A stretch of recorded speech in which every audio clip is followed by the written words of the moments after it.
I absolutely loved this book. If I didn't know that going in, I might have been pissed off. It made me like, it made my skin crawl. It made me shiver, like, ugh, it was horrible.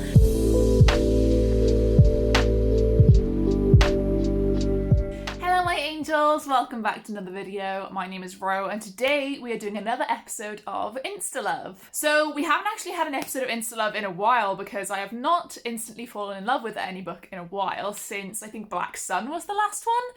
But if you didn't know, this is kind of a little series I do where I talk about specifically a book that I instantly fell in love with, hence the name InstaLove, which I thought was quite a cool play on words, but you know, maybe that's just me. This isn't necessarily every single 5-star read that I have, but it is in particular ones that, again, it's very specific to the requirement that I instantly fall in love with this and would probably recommend it to anyone. Now, I know what you're thinking because the title will have given it away already, but I am today going to be talking about The Lord of the Rings, The Fellowship of the Ring. Now, I don't want anyone to like tune out at this point just because like, oh, obviously Lord of the Rings, like, oh, it's like almost like one of those things that everyone's like, oh, well, obviously, like, people recommend it all the time. People, you know, it's just a classic and, you know, some people, I guess, you know, those nerdy white guys who like think that everyone should read it and it's one of the classics, you know, like Dune. You know, like I get a bad feeling if someone tells me they really like Lord of the Rings, if they're a guy. I'm like, oh, it immediately puts me on the back foot. But I am about to eat my words because, and just to be very specific, I listened to the Andy Serkis narrated version of this book, which is free on Scribd, link in the description if you want 2 months free. It is free on Scribd, which is an audiobook service in case anyone didn't know. And Andy Serkis obviously is a very, very good actor. He played Gollum in the movies, if anyone didn't know. And a lot of people, including myself, put off reading Lord of the Rings or even said I would never read Lord of the Rings because I'd heard how wordy it was, I'd heard how long it was, I'd heard that it's really difficult to read, the language is really difficult to get along with, you know, everything along those lines that you could think of. Kind of similar in the way that people talk about classics in general, Charlotte Bronte or Pride and Prejudice, anything like that. People tend to talk about Lord of the Rings in kind of a similar way. And to be fair, Lord of the Rings did get written in like, what, the 1920s, 1930s, something like that. I know The Hobbit came out in 1937. I think Lord of the Rings came out before it, but he definitely wrote The Hobbit first. But I don't remember what the actual publishing dates are. I'm sure many of you do. And there are actually a few people on BookTube that already really, really love Lord of the Rings, including, I know Beth from Books Nest does, Rhiannon from Welsh Reader, as well as Karis from, oh my gosh, what is Karis's channel? Oh my gosh, Karis, I'm so sorry. I will put them in the description anyway. I will put Karis's channel in the description.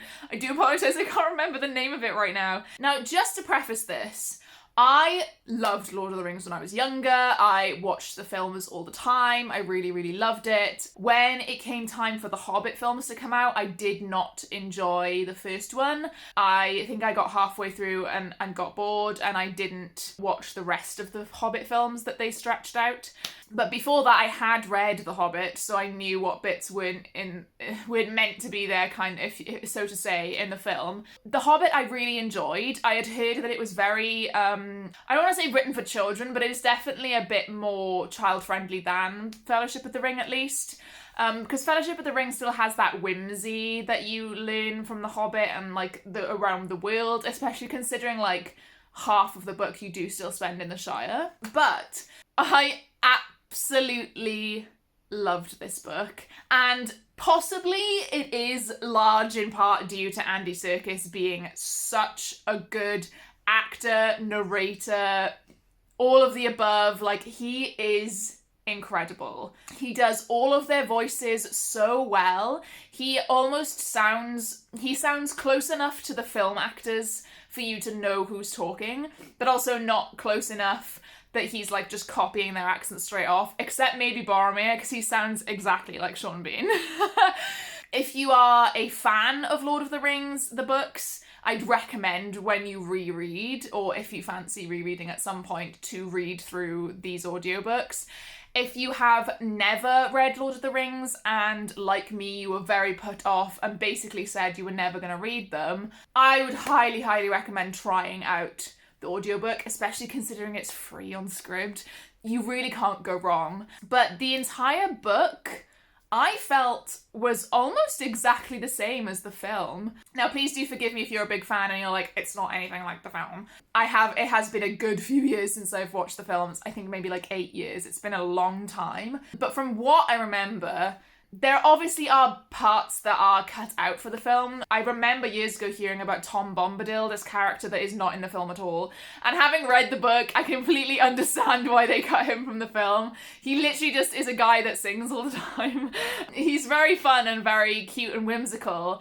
And I really, really love how the book takes longer to kind of shed all these safety nets for Frodo and Sam, or just like even just Frodo in general, but obviously Sam sticks by him the whole time. Like at the beginning, obviously they're in the Shire, it's a very safe, sweet, whimsical place. You know, you've got the fireworks with Gandalf, you've got Merry and Pippin, you've got Bilbo's birthday, like the beginning is very much reminiscent of The Hobbit. And as the book goes on, you almost don't realise how many safety nets are being shucked off and left behind by Frodo and the Hobbits. So at first you've just got him and Sam and Pippin. Merry joins them a little bit later, but then they're sort of in danger, but there's still 4 of them. And then they meet Tom Bombadil, there's kind of a safety net there. They leave Tom Bombadil behind, but then they do meet Aragorn. So they've got Aragorn, so it's almost like there's being replaced, if something leaves, something's being replaced as a safety net for them. And then obviously they go to the Council of Elrond and all of that happens, and then they've got obviously the full Fellowship, which is a very safe place to be and safe set of people to be with.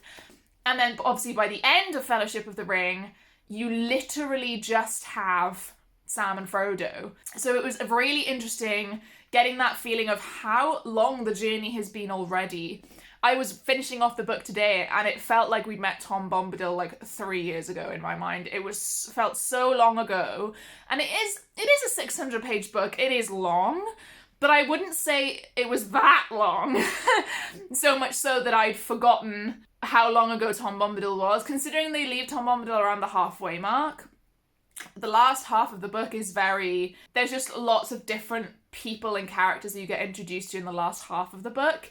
I'd say, like, the first one, I wouldn't say a lot happens, but I know a lot happens in book 2 and 3. But if you are going to go into book 2 and 3, my friend Ruan has told me that, especially with Two Towers, in the film, there's very much weaved in between looking at what Sam and Frodo are doing and then looking at what's happening in like Gondor and with Aragorn and stuff. But in the book, it's very much like the first half follows Sam and Frodo and then the second half follows everyone else. So it is a little bit jarring in that sense. It's not very woven together like the film is. So I would warn anyone who wants to get into the trilogy for that, because I think if I didn't know that going in, I might have been pissed off at that, so I'm glad I know that going in. In general, though, I am happy.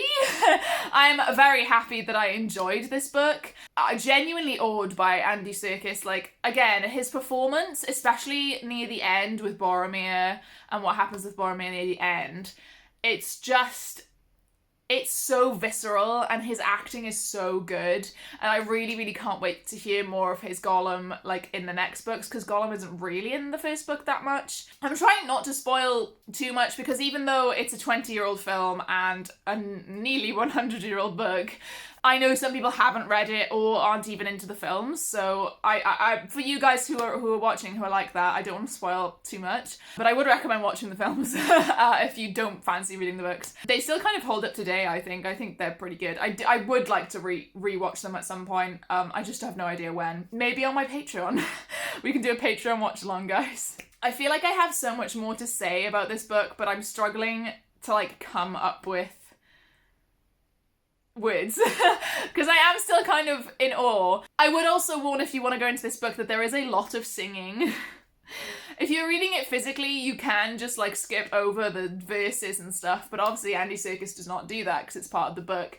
He's a pretty good singer though, like you genuinely couldn't complain. He's a pretty good singer. It does get a bit old, I guess, but I have a feeling there won't be much singing in the second and third books. So to me, it was almost like leaving behind the whimsy of the story, and as the Two Towers gets going, it'll probably be less and less and less again. Especially there's lots of songs near the beginning of the book, and it becomes less and less throughout the Fellowship of the Ring. I think the very last one is like Galadriel singing at them, and there's also a really sad bit about Gandalf that Frodo sings about Gandalf. So like at the beginning almost the songs don't really mean anything, but then later on you kind of start seeing why they're singing and why it's important, or you know, I wouldn't say integral to the plot, but it definitely like almost world builds how hobbits are and how elves are in particular as well.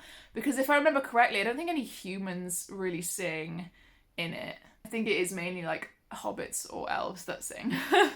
Or maybe Gimli at one point sings. I don't know, he's a dwarf. He's proud of his people and stuff, you know?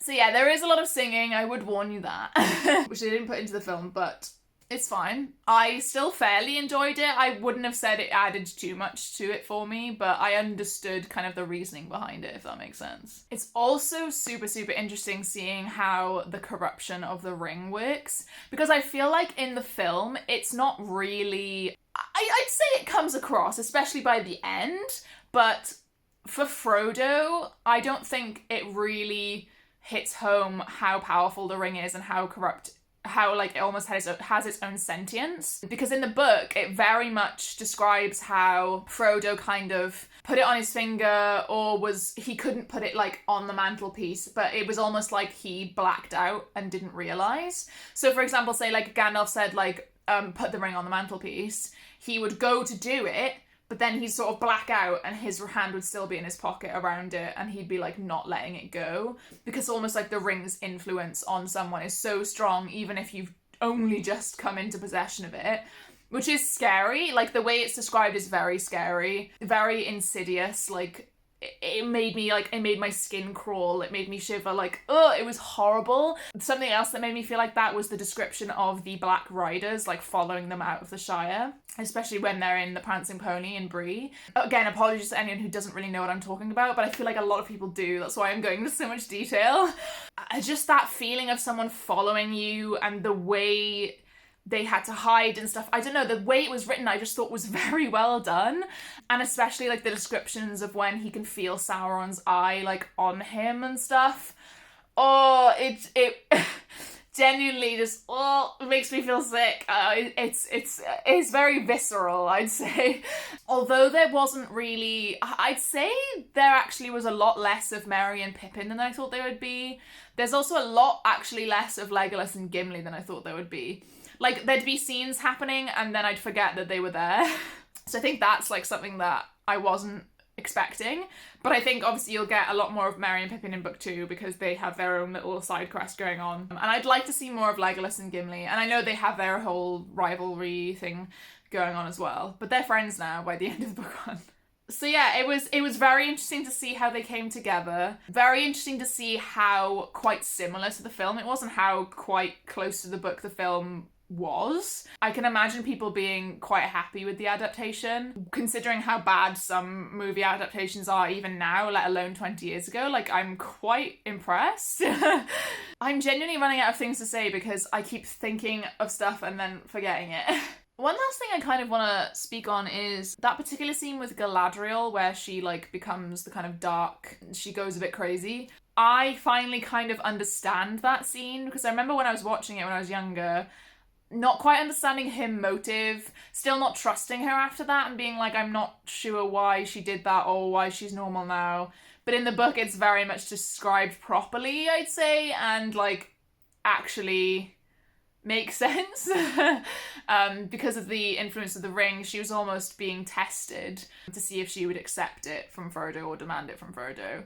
But in the film, like, Again, I have not watched it in a while, so it might just be me not remembering. But I remember being very confused as to why. Obviously, I knew it was the influence of The Ring, but I was like, wait, but is she a bad guy? I think I couldn't remember when I was younger, like watching it, being like, is she the bad guy? I don't know. That's kind of about it for Lord of the Rings, guys. Well, in particular Fellowship of the Ring. We'll see how I feel about the other two. But I highly recommend it. Again, link for Scrubbed is in the description if you do want 2 months free just to listen to them. I would do it and then just cancel if you don't want to continue, because they are worth it. Absolutely, Andy Serkis is worth it. He has also read The Hobbit, so if you want to listen to that as well, I think pretty sure that's on Scrub too. If you did like this video, please do give it a like. Leave me a little ring emoji if you were here but you didn't really have anything to say but you wanted to let me know that you were here. Make sure you subscribe for future content from me in your inbox.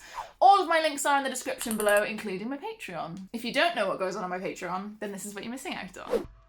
Dolls, that's creepy.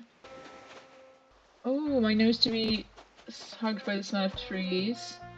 Baskets! How cute! Speaking of my Patreon, I want to give a huge shout out to everyone at my deity tier. So that is Becca, Meg, Rachel, Lisa, Lydia, Mercy and Sarah, Celeste, Liv, Tori and Adinda. Thank you guys so much for all of your support, and I'll see you in another video.